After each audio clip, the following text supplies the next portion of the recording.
Malayo man ang bakbakan sa gitnang silangan pero ramdam na ramdam ng mga motorista ang epekto nito. Posible kasing tumaas pa ang presyo ng krudo ng hanggang 10 piso. Yan ang umaarangkadang balita ni Naomi Tiburcio.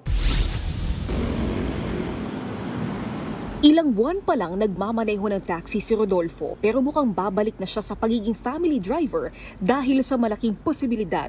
Nagmataas sa pagsipa sa krudo kasabay ng kaguluhan sa gitnang silangan. Kung ngayon kasi 500 hanggang 700 pesos na lang ang kinikita niya kada araw, naniniwala siyang mas liliit pa ito. Wala naman po talaga tayong magagawa doon siguro eh.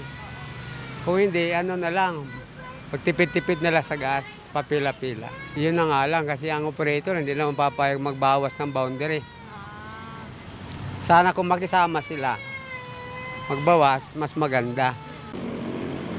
At dahil umaasa ang Pilipinas sa imported na krudo, sabi ng Department of Energy Oil Industry Management Bureau, ngayong araw pa lang 3 to 5 pesos na ang maaring itaas ng presyo ng krudo para sa susunod na linggo.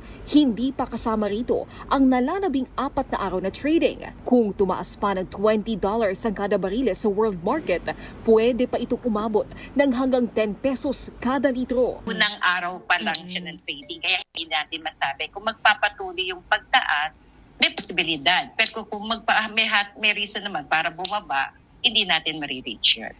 1.7% lang ng world supply ng krudo ang nagmumula sa Iran. Problema nga lang, apektado ng kaguluhan ang transportasyon ng krudo mula sa iba pang oil-producing country gaya ng UAE. Pero kapag nagkaroon ng problema para i-transport yung mga produkto na nanggagaling sa Middle East, nadadaan siya sa Strait of Hormuz, nadasara ng Strait of Hormuz, lalabas halos ang mawawala sa merkado ng supply, mga 17% ng world. Yun, medyo magkakaproblema na yon.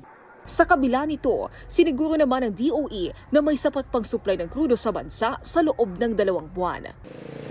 Para hindi maging malaki ang epekto sa mga motorista nito, isa sa mga pinag-aaralan ni Department of Energy ay ang makipag-usap sa mga gasolinahan para utay-utayin ang pagtaas ng presyo ng diesel at gasolina.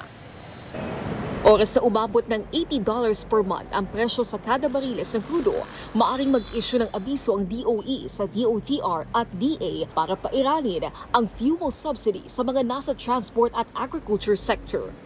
Ako si Naomi Tiburcio para sa PRTV News, nagseserbisyo para sa Pilipino.